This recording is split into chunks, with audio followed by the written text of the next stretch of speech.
Lately, it seems like every financial blogger is side hustling.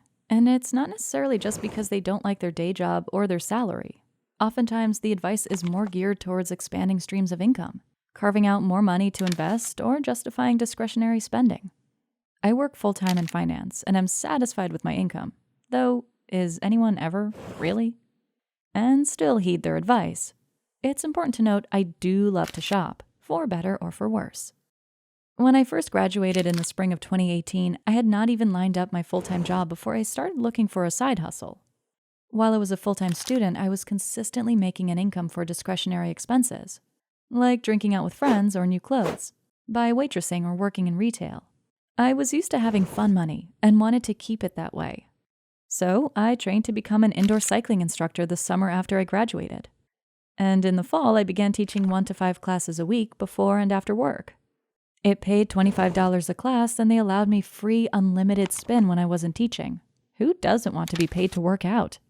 But what I soon realized was that I was being grossly underpaid for my efforts. Including planning and travel, it came down to less than $10 an hour, and it was too much work for the little bit of money I made. I was also on a 1099 contract and responsible for paying taxes on that income. After about 9 months, I quit that job and focused exclusively on my day job. As I was missing the extra income, I started selling the hordes of old, gently used clothes I no longer wore. This mostly passive income was exactly what I needed. The slight bonus on top of my income, with a lot less work involved. That was when I discovered Instagram closets. Instagram closets are a network of accounts meant to be used clothes marketplaces. People will start accounts and sell their own gently used clothes, and eventually some clothes for others while taking a slight commission off of the top of the outside sales. They act as an e-com liaison, posting products, charging customers, and paying wholesalers. I both purchase and sell through them. This month alone, I've made $200, and the month prior, I made $175. I also purchased a pair of NWTs, new with tags in eShopper lingo, designer earrings that retail for $124.95 for 50% off. From my experience, here are the benefits of both buying and selling in this manner. Obviously, extra, easy income. I qualify this income as mostly passive. Since I do not run an account, I just partake, I really don't do much besides send pictures and pack up the item. The Marie Kondo effect.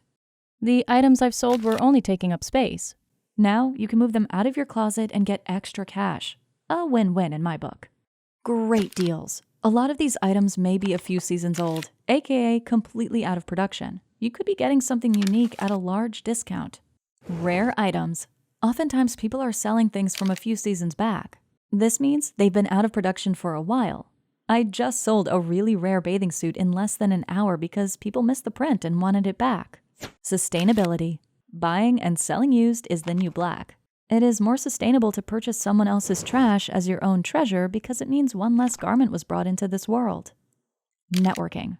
I've actually become internet friends with a few of the girls I sell through. They've even bought some of my stuff personally as opposed to posting it on their accounts. I follow their personal Instagram and refer all of my friends to their accounts. Of course, there are risks and annoyances involved as well. Here are a few possibilities, some of which I've come across and some I have not. They generally take a commission. The account I sell through takes 20%, which I'm willing to pay in exchange for the ease of selling. She has almost 7,000 followers who are looking to buy high-end pieces. So she is marketing my product to a large but niche audience. If there is any sort of dispute on condition or shipment issues, I'm not sure what would happen. I haven't run into this yet, but it's certainly a risk. There are also often no returns. The Instagram account may never pay you. Again, I've never had any issues with this. They usually pay you when you send them a picture of the tracking information. I had one account where they paid half when you sent it and half when the buyer received it. It is a risk you run, however. Generally, these accounts exclusively use Venmo. If you don't use it, you may not be able to work with them. You pack and sell your own stuff, as opposed to dropping it off at a thrift shop. Your stuff may never sell. I myself have sold all my products. Once, a pair of sunglasses didn't move, so I discounted them and they sold quickly. If you've been trying to find a way to make some extra cash online and you have extra clothes lying around, I recommend trying this out. After doing your own thorough research, of course.